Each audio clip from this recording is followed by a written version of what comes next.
Hello, hello. I am Ben Pick, and thank you for joining me in Running to Write, where I give questionable writing advice through writing metaphors. And thank you for joining me for a live episode. Let's see. Just before we get started, I want to thank everyone who's currently here. We have Richard Holiday, Adriana. Thank you for joining in on this fun party. So if you're here, if you're in the chat, just shout out, ask questions. There's already some in there, so I will answer them as we get to them. But tonight about my second book, or rather, the book I published 4 months ago. So we are a quarter of the year removed from the publishing date, which was early December, of my second book, Expanding Cracks. This one right here. Oh. And so it's a perfect time for a retrospective. I'm enough removed that I can look back and see the things I did right, how well my publishing process held up, whether I learned my mistakes from publishing after my first book, which was published only 3 months before the second book. So, how did things go? Did I do things right? Well, yes and no. I did a lot right, I did a lot wrong, and I ended up making up all new mistakes. First of all, as I kind of hinted at, I published in a shortened time frame. The first book, I took a very long time between when it was published, sorry, between when it was professionally edited, and each of those cycles had multiple weeks of just sort of sitting there and letting me soak in their comments, making the changes accordingly, and doing everything in a much more gradual process, which I didn't do with this one because, like I said, it only had 3 months between when I published the first book and this one, although when I published the first book, this was already in the editing process. Anyways, my point is that the squeezed time frame made it difficult to get advanced reader copies out. I only ended up giving them 3 weeks, and of all the arcs I sent out, only one person was able to finish my book and give me comments and support before the publishing date, or rather in a way that I could make any last possible minute changes before the publishing date. Everyone else gave me a couple of comments. They noticed one or two typos or something that which didn't make sense, and so I had to wait until after I'd already published before they were doing it. And yes, I know I'll go into that, but that's not really the ARC's job. So they were my friends who were helping me out to spot issues. And I could have sent less revised versions of the books to them so that way they could get a more time to read it, soak it in, absorb everything, but I wanted to get them the final crispest version of my book out there as possible. And so what that means is I made a few quick turnarounds shortly after publishing based on that ARC feedback. And moving forward, I'll need to extend this period so that I can get a book that is functionally done. It's already been edited through all the various professional editors, and I'm sort of sitting on the book. I had like a 5 to 6 week time period with the first book, and I think that was kind of a sweet spot where I was able to fully process everything that the professional editors told me to do, everything that the arcs were able to do. It gave them enough time to read it. It gave me enough time to sort of absorb their feedback, see what worked, see what didn't, make any possible tweaks before the final moments. And 5 to 6 weeks is a lot. It gave me a lot of time to sort of spin my wheel. So I tried to shorten it down intentionally for the second book, which kind of backfired a little bit. And I know that that's not what arcs are for. They're not really supposed to tell me if grammar or plot issues are present. But again, they were my friends, and so I leaned on them a little bit more heavily. And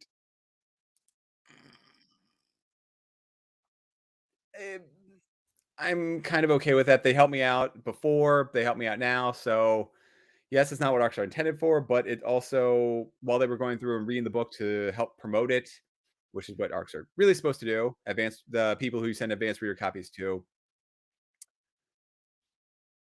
I still appreciate the help for just a final sanity check. And then because the timeline was crunched down, I made a lot of changes during that pre-publication period with my second book, and I had to kind of do that after the book was published. So I'll put that down as a mistake. Second thing, oh, looks like Sharon joined in. So thank you, thank you. Yes, please do make friends with the like button. And yes, it is a good amount of time, but it's also a good enough amount of time for me to start spinning my wheels and to second guess everything. So it is a good period to work with, but it is also a double-edged sword, and I will be using that phrase a lot here, most likely. The other thing was I published in December, and so publishing at the start of December brought it right up to the holiday rush, which I'm assuming hurt my sales. I kind of forced this book out because I wanted it to be published roughly when the book was taking place. So the book 2 takes place between kind of Thanksgiving and then the end of the semester for the main characters. And so I wanted the book to come out. The first book came out roughly around the same timeline as the first book, which takes place, or it starts at least in the end of August, which is when I published that book, and went kind of the same sort of thing with the second book. And moving forward, I probably won't be beholden too much to that. The third book is going to basically take place in late December, early January, but I'll likely be publishing it next spring, which is after that period. So, lesson learned. Once I got book 2 out there, I immediately went back to writing book 3, which was part of the reason why I really wanted to force it out there in December. Because while I was working on book 2, I was in editing mode, and I kept going through the cycle over and over and over again, and I felt like each iteration, it was only getting incrementally better, and I didn't wanna devote time to book 3 when I still hadn't published book 2.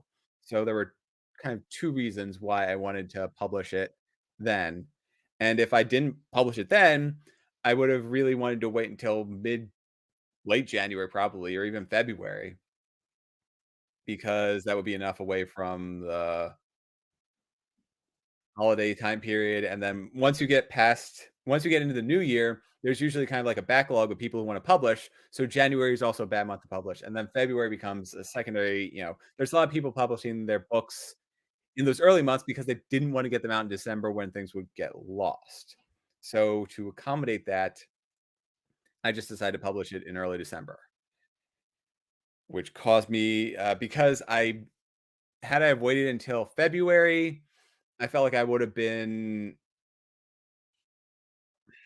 continually editing it and not wanting to move on to the next book. So that's my own issue as a writer, but I would keep tweaking and nitpicking and just fixing tiny details that really will largely get overlooked when people actually read the book. But I wouldn't want to move on to book 3 until I did book 2, so I pushed book 2 earlier than maybe was good for me. Also, publishing book 2 in December means that advertising was extremely expensive. So, as the price became astronomical and I'm all but guaranteed to lose money with almost no ROI, I didn't really do any marketing at that point. Also, hey, RC Scott, thank you. Just punched out for lunch. Ooh, wow, lunch.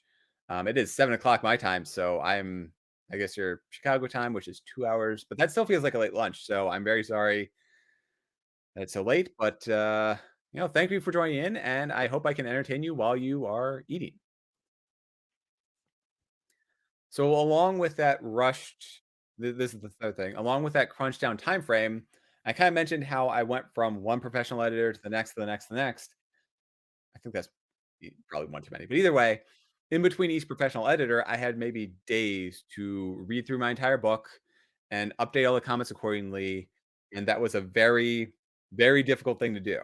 So I think for most of them, I had maybe 3 days to read through my book, make all the comments, changes I wanted to, and then push it on to the next person. And I really wanted to do a good job on that because I felt like if I left mistakes that were in there, or if I didn't fix everything that or if I didn't at least address everything that the previous professional editor commented on, then we would be wasting my money with the next person as I send it further and further down the line. So what that means is that when I got towards the very end, everything was really crunched down, and so I finally got my hands a copy of my physical book, and I realized that there was one issue that I made. So there was one chapter where there was an extra line at the end of it, which wouldn't normally be an issue. It's not a problem in the ebook. It's not a problem in any of the versions that I was reading. But when I finally got a physical copy, it means that at the end of the chapter there was just a blank page there between the end and then the next chapter start. It was I realized there was a mistake, so I went really quickly in, and there was enough time for me to make the change because I had set up enough of a buffer. But the one problem was that I hit backspace to take away the character turn, and then I hit Control S, which is what I always do, but I guess I must have missed the control or something. So there was a hanging S at the end of it, which means that the copy of my book, which included that typo, was the first copy of the paperbacks that people would end up with if they purchased my book on pre-ordered it or on day one. So for those with a physical copy and you ordered it early, they you would have a copy with at least one typo in there. And so that is obviously less than ideal because the chapter ends with a hanging S. And there were a lot of other cosmetic changes and tweaks I made in going through and rereading it, which I was able to get out basically through the ebook with a negligible amount of time. But for the paperback, first of all, you can't make changes like a good week beforehand, otherwise it throws off everything. So I had to wait until at least I wanted to wait until at least a week after I published it, but because it was December and I was kind of hoping for at least some kind of push with the paperbacks, I actually waited until the end of the month when I knew nobody would be buying my book, which is basically the period between Christmas and New Year's. So the first month that my book was out there in the paperback version, at least, there were a few typos and a few cosmetic changes that I wanted to make to the story and some quality of life issues that I tweaked in reading through the entire book, which means that it was kind of a good thing that I published in December because the paperback sales were very low as opposed to the ebooks, which for the ebooks, I was able to make all these changes pretty seamlessly. And even with the ebooks, they update automatically because, Amazon, and they can make changes to a book after it's already been published. And then if you have it set up to allow for uploads and updates, it can change the book that you are currently reading, which is very scary, but it worked out in my favor. So I'm kind of okay with in this scenario. But the paperback was not in a version I would like until you bought it this year. That's just something to look. And we have a few questions here, so I'm going to address them. So, will you be ditching Ingram's Spark for book three? Funny you should mention that. That has to do with my next point. I really do like the physical paperbacks that they handle. So right now, what I'm doing is I have the paperbacks for books one and two completely handled by Ingram Spark, and then I have Amazon Kindle for. Oh yeah, nice. Thank you, RC. Yes, this is an X Men shirt. It's typical Tarjay brand. Um, but for Amazon Kindle is where I'm posting the ebook, and then after the 60 to 9-day period or whatever, I'm expanding that out to wide through draft to digital. So I'm publishing with 3 different sources. It's a bit of a mess. It's a lot of documentation. Spreadsheets would probably help keep everything in line. But like I said, I really, really do like how Ingram Spark handles the printing process. I've gotten to know that fairly well at this point. And I think they're very beautiful books that they make. I like the process for ordering their books. It all feels very easy to do. So I don't want to mess with I don't want to mess with something that I know. And so I'm going to keep publishing the paperbacks with Ingram Spark, but the digital copies will be Amazon, then later drafted digital. And let me see here. So it looks like the next question is, do you think you used your editing money more effectively and economically with book two? Absolutely. With book one, I had no idea what I was doing. I went for some premium services, which absolutely made the book better and helped boost my confidence. But with book two, I knew what I wanted. I set finite limits for the budget and I stuck with it. So because there was a short time frame, because I was relying on different editors, or rather editors who I'd already used before, I knew what to expect. And so I was able to publish my second book for half the price because I didn't do, like I said, the one of the premium services that I did with my first book. Namely, I had a in-depth developmental editor who did fantastic work. It's not a knock on her service at all, and I fully got what I paid for. I mean, she did 2.5 full rounds of edits in my book, plus we had multiple discussions, and She helped me work through a couple of issues in the earlier versions of that book. But for all that extra service, I paid a lot of money, which honestly I have yet to make back. So I have the amount of money I spent on professional editors because I had a lot more confidence in my abilities as a writer.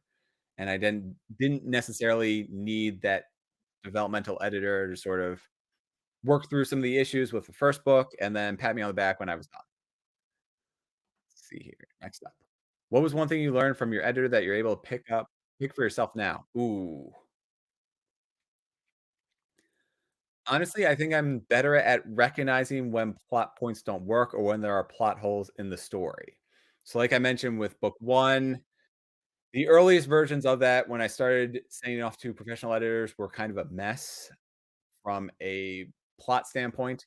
And I needed to really hone in on that story that I was telling. And there are some issues that still are present in there, and it is very slow in the build-up. Well, with the second book, there's a lot more action going right in from the beginning, and then there are some slower chapters where I'm baking in details behind the scenes. But there's always a reason for those chapters to exist, and the action sort of there's a lot more action in the second book. Let's see here. Moving on. Thank you, Shannon. What is one thing you sorry, did I was one thing you learned from your editor that you're able to pick for yourself now? Looks like there's 2 duplicates of this question in here, so I don't know what happened there, but I think I answered that question unless I didn't. So hopefully we're good. Let's see. How long did you have to wait for edits to come back? Ooh. So the edits were usually like 2 weeks to a month, but I didn't want to do a whole lot of changes during that time because I mean, I would read through the book and I would clean up what I could, but I wanted to it doesn't make sense to send out my book to somebody who's going to professionally edit it, and then for me to sort of, while that's going on, make a whole bunch of changes so that their suggested comments don't really apply. So what I was actually working on when I sent it out to the editor, I left book 2 as is. There were a couple of things that I would read through and catch after the fact. So I would have notes to myself about when I get this back from a professional editor, if they don't comment here, then make this change. But what I was really doing during that time of editing, when I sent my book out to the professional editors, I was actually starting to plot and plan 3 and actually start writing it. So, uh, I think about my book as we're going all over the place with metaphors, but as a deployment. So once you deploy, once you push to the next step, you sort of have a code freeze. And so I kind of had a code freeze in my book when I sent it out to a professional editor because I didn't want to make a whole lot of changes that they would then that would no longer apply after I make the changes from the professional editor or that would conflict with something with a comment from the professional editor.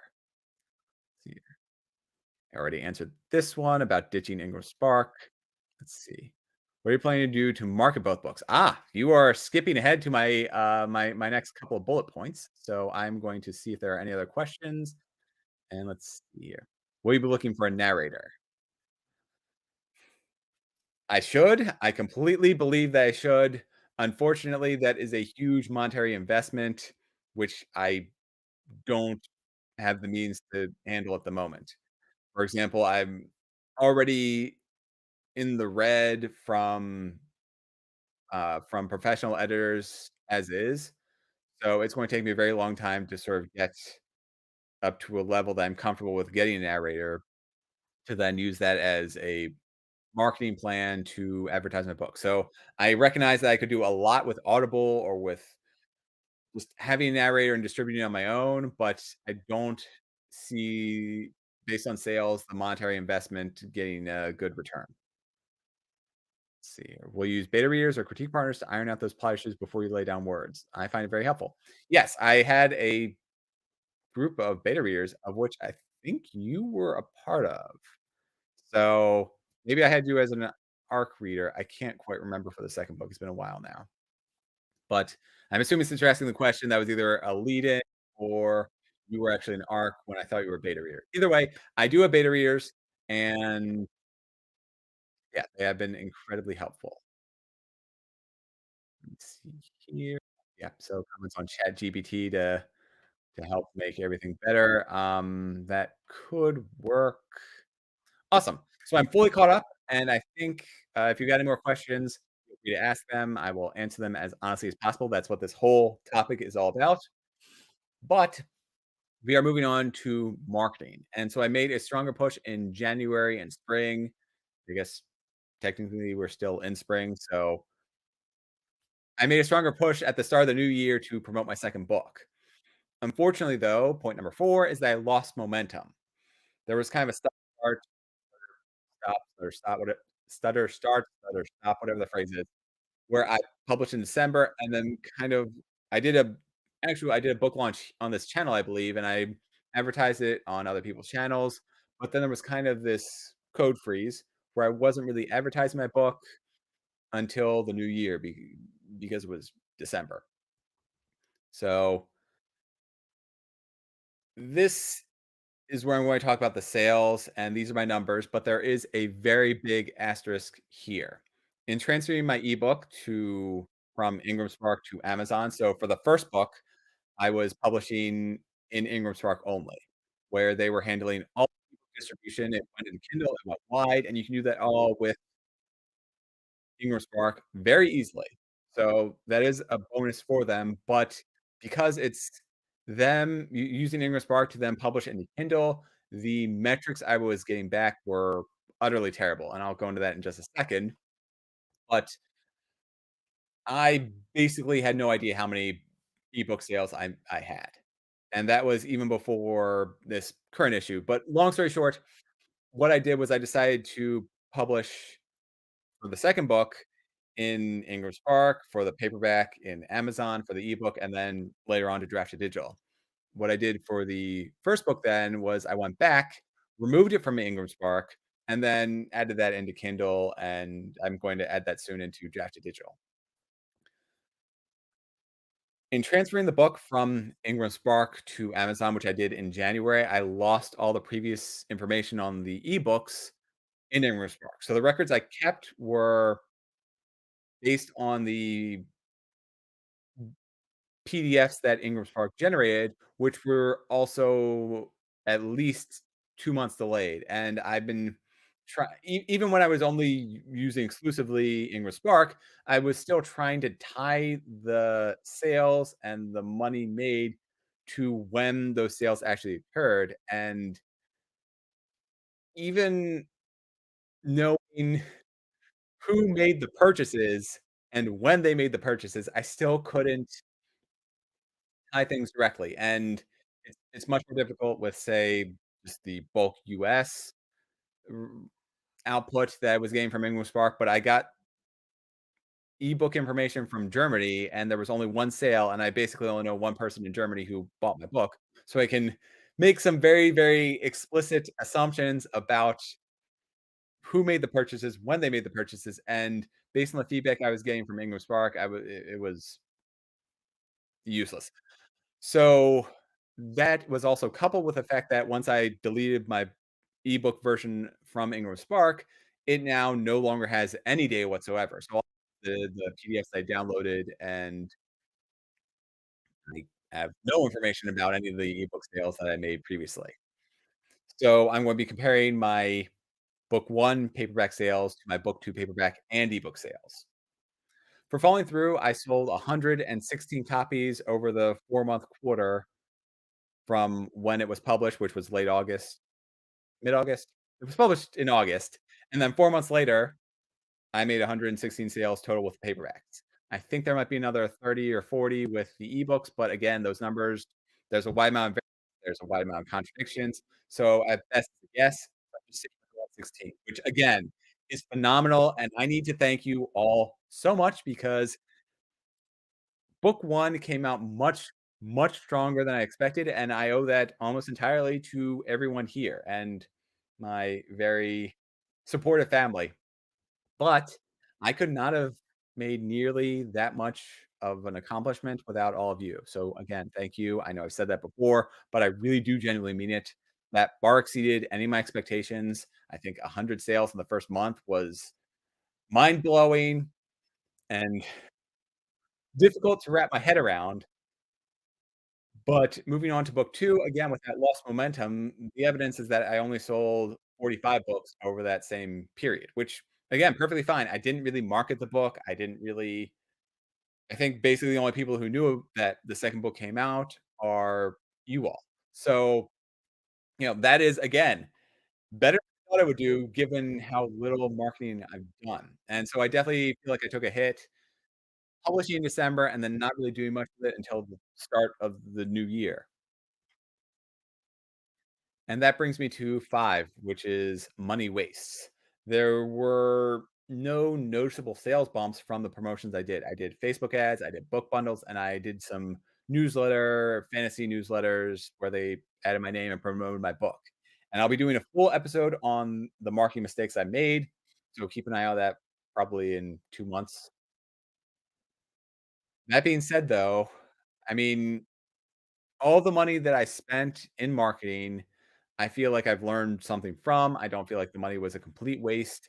And if nothing else, it is getting my book out there. I definitely have a lot more people in my newsletter based on what I've done with marketing. And that is something that I am very proud of. And it might lead to, if not interest in my book, then just interest in me as a person or interest in this channel. Because I've noticed a significant increase in the number of subscribers and my number of newsletter subscribers. So the number of subscribers on this channel have dramatically increased, and the number of subscribers in my newsletter have doubled, which is wonderful. So it's kind of a mixed bag, and I'm going to be doing a lot of experimentation with marketing my book. And where will I go from here? Well, scary as it sounds, the real world. I'm going to be selling my book in person this year. There's Balticon, which I'm signed up for and all set to sell my both books. I have a whole bunch of marketing stuff with that. I'm going to be doing a full I have 2 pre-Balticon episodes, one of which is already recorded of everything I've done to prep. So all the books I bought, how many books I bought, all the knickknacks that I'm going with, the magnets, the stickers, the bookmarks, the posters. So that's something else to look forward to. And there's also local fair in Alexandria, which I plan to go to. I've talked to the sponsors for that event, and so hopefully I'm on the list, and they'll reach out to me when they're moving things forward with that, and so hopefully I'll be there in person. There's also other local library events where I've seen a author speak, so I'm probably gonna sign up for those as well. And I have some ideas, but again, I'm sorry to sort of turn this around, but mostly comes down to you. And so I'm not asking that you go out and pick up my book, but I am asking that if you have picked up my book, please review it. Good, bad, or otherwise, I want to know what you think. And it doesn't need to be some expansive, in depth analysis of the book. It can just be like, I liked it, or this is trash, 1 star. Although, yeah. If it is 1 star, if it is trash, just I honestly reach out to me and let me know what you didn't like about it because that is something I can work on. Book 3 is in the process of being written, so I can try and course correct. But again, I'm asking for your help in getting my book a little bit more notice. So again, I'm not asking you to buy the book, but if you have already bought it, to please, please, please go ahead and review it. And yes, I think everyone who is currently in the channel has already reviewed the book, and I am incredibly thankful for you all for doing that. Let's see. So we have Richard. You're talking about JD Estrada, who is at Puerto Rico Comic Con. So maybe you should touch base with him for that experience. I would love to. There are some local Comic Cons. There's Awesome Con, which I think is coming up in June. That is something that I might do in the future, or especially if I get a table with multiple people. The price for a big enough Comic Con is probably going to far exceed. I mean, I would definitely love to get my book out there, but I don't think I would be able to get a good return for how much money it would cost to go to bigger cons. Smaller ones, yes, which is why I'm going to Balticon, will hopefully the confidence to go to bigger and bigger things, maybe? No idea. That is something to sort of start experimenting with. Like I said, Balticon, I'm going to try and sell 50 books. If I can, that would be great. If not, no, I will still be enjoying the experience. I mean, I went last year, I loved that Balticon and just meeting the other authors. I have a The second video that I'm going to go through is the book haul from last year, which I'm very slow at going through because it's been almost a full year, and I'm only just finishing up with the 3rd book in there because I keep getting backtracked on my TBR. Anyways, I'm going to try and do a lot more with reading those books, and I'm going to do a review of that. So I'm going to have actually 3 Balticon episodes coming out. So one will be the prep, one will be the books a review of the books I've read from there, from the self-published authors that are there, and then the 3rd one will be kind of a post-Balticon wrap. Let's see, you're asking me about Morgan Hazelwood. Yeah, I am actually subscribed to her channel. I think she is wonderful. She comes out with some really interesting weekly videos, and yeah, I think she's one of the coordinators of Balticon. I feel like in my head, I have her associated with this con, so either she does some live videos at the con or she just is a coordinator. So hopefully, you know, that could be interesting and maybe I could talk to her. I know Sako Toomey, I think, is also an attendee, so she might be there as well, which would be really cool to start meeting some people who I see in the chat in person. What else have we got here? Yeah. Yeah, sorry. I'm trying to catch up on all of these, on all of the comments.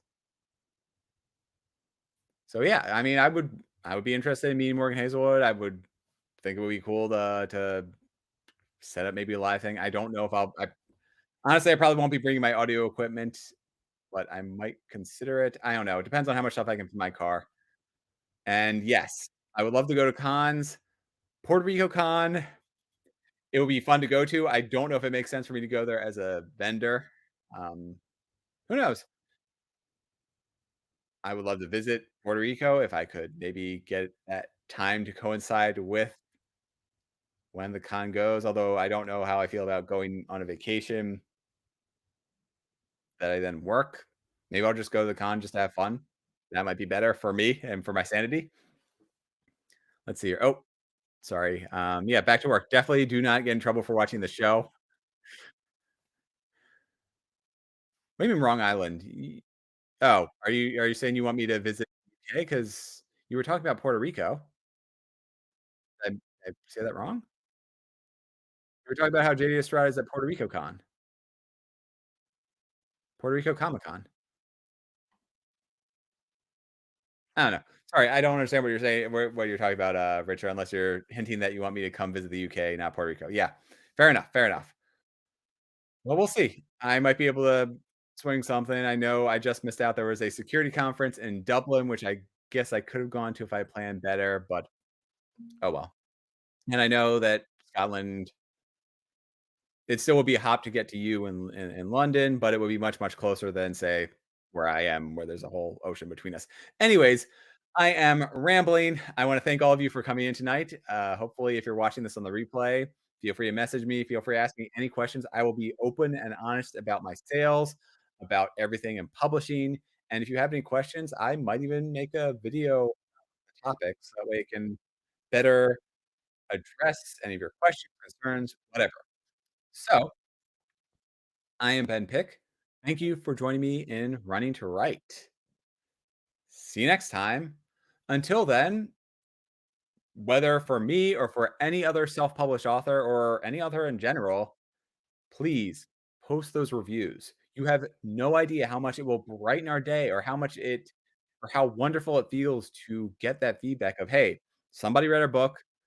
You know, they didn't like it, but they read it, or they love this book, and here's this note in their review of how much the book changed their life. Again, probably not my book, but I do have a couple of those comments where somebody wrote multiple people have written very touching thoughts and comments about my books, and I have them saved all in one file. So if I ever think, wow, I really suck at this writing thing, I can just go back to that and be like, well, I was able to put out a book that was pretty good. Or if I'm having a really bad day and it's a low motivation, I can just go to that file, open it up, and just read some of these incredibly touching comments from you all. So again, thank you, and I will see you next Monday night. If my upload schedule is correct, that will be another of my indie showcases. So this should be my third indie showcase, and then we'll be wrapping up the current season, which I have a big episode for that, which has already been fully recorded. I just need to snazz it up a little bit. So let's see. Any final comments? Yes, Ben's books are worth the support. Thank you. And by the way, Richard Holiday is the author of Price War, which is my physical copy is 2 floors away from me right now. I'm very sorry, Richard, otherwise I would hold it up. Price War is a lot of fun too. It is basically about a company which is clearly not Amazon slash Tesla slash every big corporation molded into one, taking over the government and the characters trying to stop their expanse. So I'm trying not to go into too many spoilers with their book, but there we go. Yes, we can do that. So books2read.com/price war. It's a fun book. Pick it up. Let's see. We also have Shannon S.D. Houston, author of the trilogy. The I want to say I'm combining the two of them. It's not Blood of the Goddesses. It's Clash of the Goddesses, of which Blood of the Lily is the first book in that trilogy, and that is a wonderful. There we go. That is a wonderful series on Greek and Irish gods clashing. So yeah, that's where the namesake comes from. And yeah, Shannon has already said this, so I feel like Shannon has another book that will be coming out shortly. Shortly is a very relative term, but in the near future, Shannon will have another book coming out, and it is wonderful. So yeah, that's to look forward to.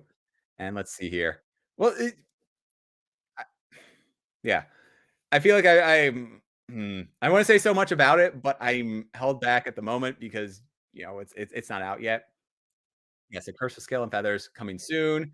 Soon is a relative term, and yeah. So I'm going to end this before I say something stupid on air. So again, thank you everyone for showing up tonight. I am Ben Pick. Thank you for joining me in Writing to Write.